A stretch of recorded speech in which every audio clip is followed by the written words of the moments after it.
channel Ngulik Horor.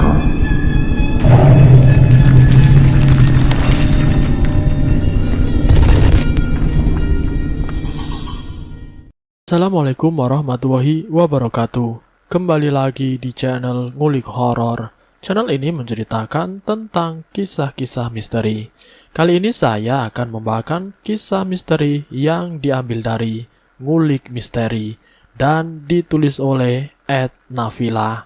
Kalian juga dapat mengunjungi tweet beliau langsung ya. Nanti link saya akan sediakan di kolom deskripsinya. Oh ya, di dalam cerita ini nama dan tempatnya disamarkan semua ya, untuk menjaga privasi pihak yang terlibat di dalamnya. Yuk, daripada kita lama-lama, langsung saja kita simak ceritanya. Bismillahirrahmanirrahim. Kali ini saya akan membawakan kisah misteri yang berjudul Penyesalan Pelaku Pesugihan Babi Ngepet. Seorang laki-laki yang bernama Darkum dan istrinya yang bernama Rodia. Darkum bekerja sebagai kuli serabutan untuk memenuhi kebutuhan sehari-harinya. Ia memiliki seorang anak yang masih berusia 10 tahun. Ia bernama Eka. Di usianya tersebut, anak-anak di desanya sedang ramai-ramainya bermain sepeda keliling kampung. Eka merengek kepada bapaknya untuk dibelikan sepeda. "Pak, belikan aku sepeda ya," rengek si Eka kepada bapaknya. "Nanti ya, kalau bapak sudah punya uang," jawab bapaknya. "Kapan Pak? Eka sudah nunggu dari kemarin. Eka belum punya sepeda. Sudah lama bapak janji kepada Eka mau beliin Eka sepeda," rengek si Eka lagi. Dari balik kamar, istrinya Darkum mendengar percakapan antara bapak dan anaknya. Kemudian istrinya pun membujuk Darkum untuk meminta bantuan kepada orang tuanya. Keesokan harinya Darkum bersama istrinya berangkat menuju ke rumah orang tuanya untuk meminta bantuan. "Bu, mohon maaf, saya datang ke sini mau minta bantuan ke ibu. Saya kepingin beli sepeda buat anak saya, Bu, tapi saya belum bisa membelikan," ujar si Darkum. "Kamu dari dulu sampai sekarang itu tidak ada perubahan. Sudah saya bilang, kamu jadi orang itu yang benar. Jadi orang itu yang punya skill, yang punya ilmu. Jangan hanya kayak gitu aja. Beli sepeda aja tidak bisa. Mau jadi orang tua macam apa kamu?" bentak ibu mertuanya. Mendengar cacian dari ibu mertua, Rondia pun mengajak Darkum untuk pulang saja. Sesampainya di rumah, Eka pun menanyakan lagi, "Gimana Pak, sudah bisa belikan aku sepeda? Tadi kan Bapak sudah ke rumah nenek," tanya si Eka. "Maaf ya nak, Bapak belum bisa beliin sepeda buat kamu. Kamu kan tahu sendiri, nenekmu itu gimana sama Bapak," jawab ayahnya. Mendengar penjelasan dari Darkum, Eka pun menangis terseduh-seduh dan kemudian memeluk sang ibunya. "Bu, kapan Eka punya sepeda? Kapan Bu? Kapan?" rengek si Eka dalam pelukan ibunya. Tidak tega melihat anaknya menangis, Rondia pun mencoba untuk meminta bantuan kepada adiknya yang berada di kampung sebelah.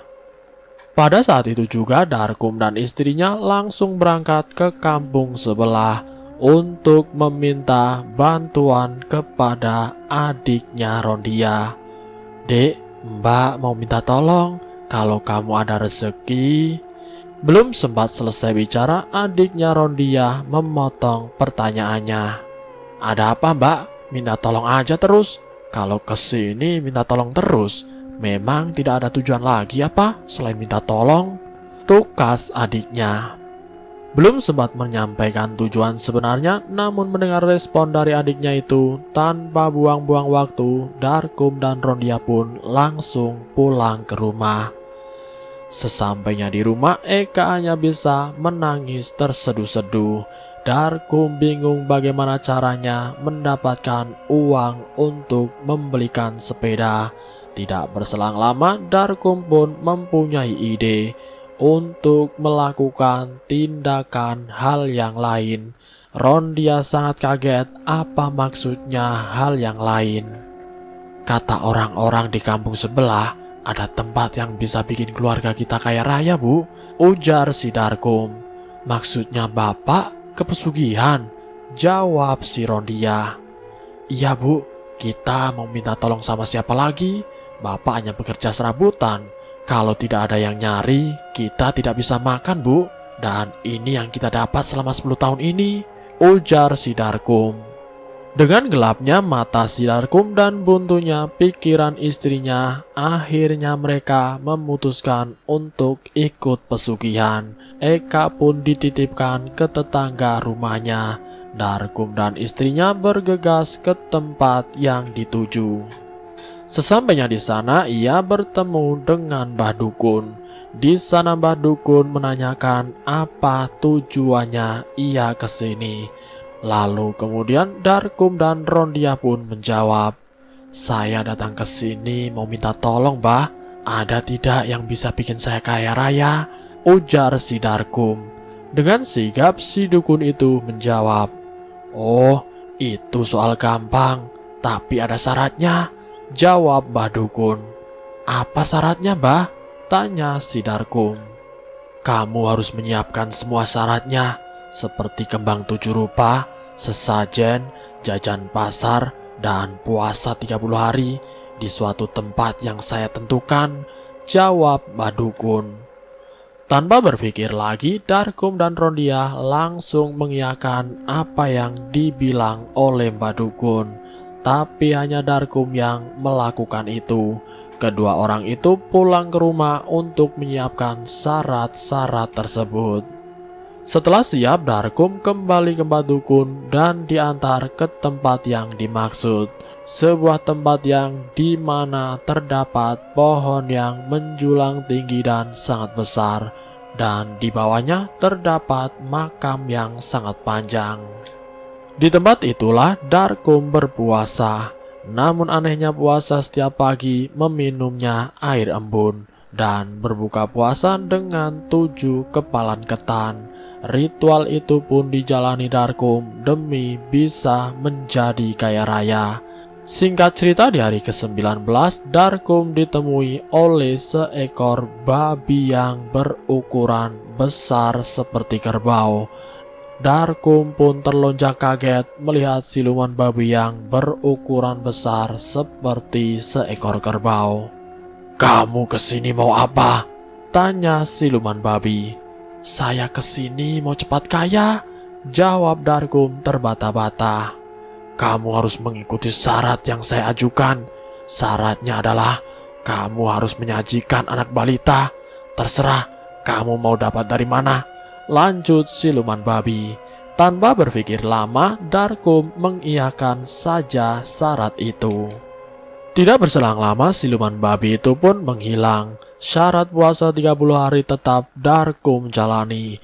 Di penghujung hari, siluman babi datang kembali. Apa kamu benar sudah siap? Tanya siluman babi. Iya, saya siap, jawab Darkum. Jika kamu sudah siap, ini saya kasihkan jubah yang bisa buat kamu kaya, lanjut siluman babi. Ini jubah apa? Tanya Darkum penasaran. Tinggal kamu kerudungkan di tubuhmu, maka kamu akan jadi seekor babi seperti saya. Lalu kamu gosok-gosokkan tubuhmu ke dinding rumah orang yang kamu tuju. Itu cara dan syarat agar kamu cepat kaya, jelas siluman babi. Dengan senang hati, Darkum berterima kasih sebanyak-banyaknya. Keesokan harinya, Mbah Dukun menemui si Darkum. Puasamu sudah selesai, ayo kamu ikut Mbah dulu, ajak Mbah Dukun. Ikutlah Darkum ke rumahnya Mbah Dukun. Sesampainya di rumah Mbah Dukun, Darkum menceritakan apa saja yang dialami selama berada di tempat itu, termasuk bertemu dengan siluman babi. Oh, kamu sudah bertemu dengannya, dan kau sudah mendapatkan jawabannya. Kamu tinggal menyiapkan syarat yang sudah diminta siluman babi tersebut, dan sekarang kamu boleh pulang, ucap Mbah Dukun. Singkat cerita, sesampainya di rumah, istrinya menanyakan, "Bagaimana, Pak? Apa yang Bapak dapat?" tanya istrinya penasaran. "Saya sudah menyelesaikan ritualnya, Bu, dan saya harus menjadi babi ngepet. Dan caranya, kamu harus menyiapkan tampah yang di tengahnya ada lilin. Lalu kamu harus menjaganya. Ketika ada apa-apa, kamu jangan sampai tertidur ketika saya sedang bekerja. Itu pesan dari Badukun," jelas Darkum panjang lebar. Dengan tergesa-gesa agar cepat kaya, istrinya menanyakan kapan akan dimulai. "Nanti malam akan dimulai," jawab si Darkum. Malam itu pun perlengkapan sudah disiapkan oleh istrinya. Rondia disuruh duduk dan Darkum menutup tubuhnya dengan jubah. Sontak saja Darkum menjadi babi ngepet. Istrinya pun langsung menyuruh keluar dan Darkum berpesan, "Kamu jangan sampai tertidur." Kemudian berangkatlah si Darkum untuk mencari mangsa sampai berhasil dan pulangnya di pagi hari. Kegiatan itu berlangsung selama 1 tahun. Naasnya Darkum lupa dengan perjanjiannya di awal dengan siluman babi untuk menumbalkan seorang balita. Perjanjian itu baru disampaikan kepada istrinya. Sontak saja Rondia pun terkaget. "Kenapa baru bilang, Pak? Kenapa tidak bilang dari dulu, Pak?" jawabnya dengan kaget. "Maaf, Bu, saya lupa," jawab Darkum. Karena waktunya sudah mendesak dan tinggal beberapa hari lagi, pada malam harinya Darkum pun didatangi oleh siluman babi untuk menagih janjinya. "Hei, kamu manusia, bukankah kamu yang datang ke tempat saya dan berjanji akan menumbalkan anak balita? Mana janji kamu? Mana? Dasar manusia, kamu melupakannya," kata siluman babi. Maaf, saya lupa," jawab Darkum. "Saya tidak terima maaf dari kamu. Kamu harus menyajikan anak balita secepatnya. Jangan sampai saya murka," kata siluman babi. Keesokan harinya Darkum beserta istrinya sangat panik untuk mencari anak balita. Namun kebetulan di kampung tempat tinggalnya tidak ada satupun yang mempunyai anak balita. Sampai kampung sebelah pun tidak ada anak balita. Darkum pun akhirnya sangat kebingungan dan akhirnya pun pasrah, namun tidak untuk istrinya Rondia. Dia ingat bahwa adiknya mempunyai anak yang masih balita. Tanpa buang-buang waktu, dia pun langsung mendatangi rumah adiknya itu. Dengan rayuan harta dan buah tangan yang banyak, ketika buah tangan itu sudah diterima oleh adiknya, Rondia pun segera melangkah untuk pulang. Pada malam harinya, siluman babi pun datang lagi untuk menemui Darkum dan juga istrinya untuk menagih janji yang sudah disepakati. Karena janji yang sudah disepakati tidak kunjung datang, siluman babi itu akhirnya marah besar, sangat murka kepada Darkum dan mengancamnya. "Jika kamu malam ini tidak bisa memenuhi perjanjian tersebut, maka kamu yang akan saya tumbalkan," ancaman dari siluman babi. Dengan ancaman tersebut, Darkum dan istrinya sangat ketakutan. Dengan ketakutan tersebut, ia mengingatkan kepada anaknya, "Nanti jika kamu main dengan teman-teman, hati-hati ya nak," pesan Rondia kepada anaknya karena mempunyai firasat yang buruk. Singkat cerita, di lain hari anaknya bermain sepeda di sebelah rumahnya yang berdekatan dengan jalan raya. Dengan asiknya bermain sepeda, tidak melihat ada mobil yang melintas dan Eka pun tertabrak mobil. Namun ada yang aneh dengan kecelakaan itu. Menurut kesaksian warga yang melihat kecelakaan, pada saat Eka tertabrak mobil, seakan-akan tubuh Eka ada yang mendorong ke mobil yang berlawanan arah. Di lain tempat, Darkum dan istrinya mendengar anaknya kecelakaan. Sontak saja mereka berlari. Dengan perasaan was-was, ia berusaha lari dengan cepat agar sampai ke tempat kejadian kecelakaan tersebut. Setibanya di tempat kecelakaan, ternyata benar itu adalah Eka, anak satu-satunya Darkum dan Rondia. Darkum dan Rondia sontak saja kaget melihat anaknya yang meninggal karena kecelakaan. Eka pun dibawa ke rumah dan langsung dimakamkan. Setibanya di rumah setelah acara pemakaman, Rondia ingat bahwa ia sudah melakukan apa yang disuruh siluman babi itu, yaitu menyediakan anak balita. Dia ingat bahwa sudah memberikan sesuatu kepada adiknya yang memiliki anak balita. Tapi kenapa anak balita tersebut tidak apa-apa? Malahan anaknya sendiri yang menjadi tumbal. Melihat anaknya dijadikan tumbal, si Rondia murka ke suaminya. Murkanya karena perjanjian yang dilakukan dengan siluman babi itu tidak disampaikan dari awal dan baru disampaikan di waktu yang mendesak. Itu yang membuat Rondia marah besar kepada Darkum. Lalu kemudian Darkum pun yang merasa sangat bersalah dan akhirnya pesugihan babi ngepet yang dilakukannya selama 1 tahun pun berasa tidak ada gunanya lagi. Karena dia melakukan pesugihan tersebut untuk menyenangkan buah hatinya. Namun buah hatinya sudah meninggal. Walaupun ia sudah tidak melakukan pekerjaannya sebagai babi ngepet, Darkum harus tetap melakukan ritualnya seperti biasanya.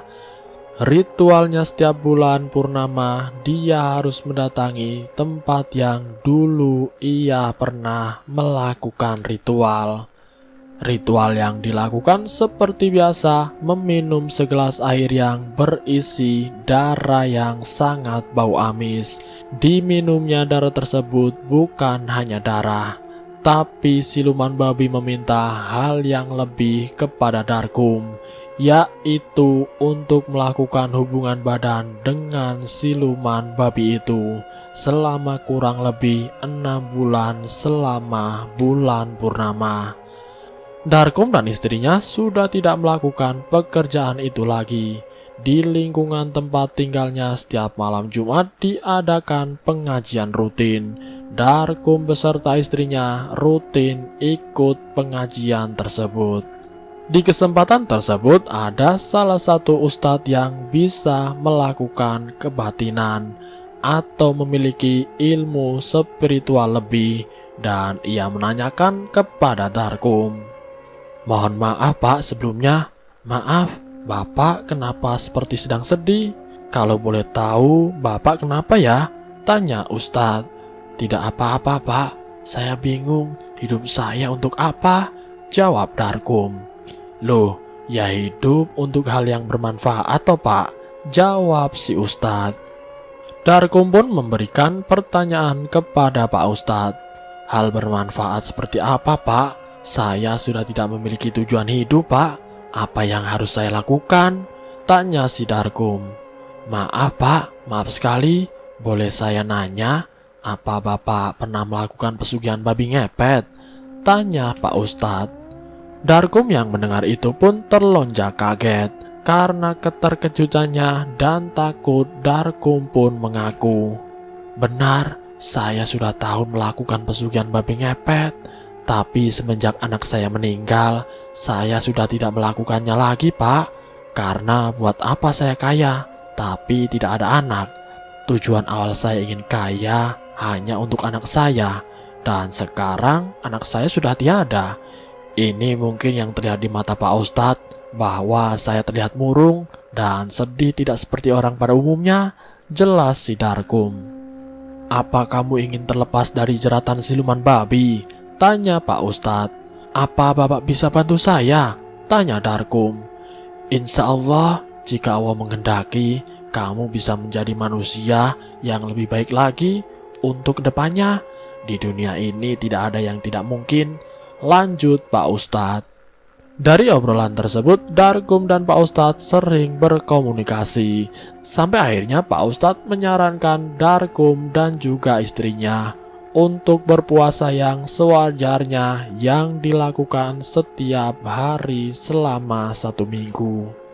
Selama 7 hari ia melakukan puasa dan buka sewajarnya di waktu yang tepat. Setelah puasanya selesai, Pak Ustadz menyarankan untuk melakukan amalan-amalan yang telah disampaikan. Tujuannya adalah agar apa yang sudah dilakukan terhadap tubuh kamu sendiri dan istrimu agar luntur. Dengan bantuan Pak Ustadz, akhirnya ilmu Darkum yang selama ini terjerat dengan siluman babi itu dilunturkan. Dan ia menjadi manusia yang seutuhnya. Dan itulah pelaku babi ngepet yang insaf karena sudah tidak ada tujuan hidup. Dan selesai. Itulah kisah misteri yang berjudul Penyesalan Pelaku Pesugihan Babi Ngepet. Semoga dari cerita ini kita dapat mengambil hikmahnya. Semoga kita selalu tetap dalam lindungan Allah.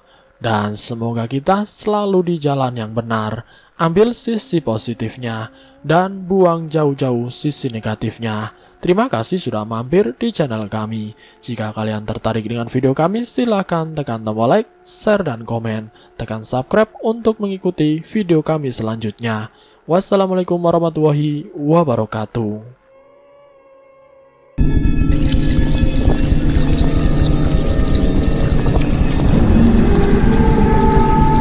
Selamat datang di channel Ngulik Horor.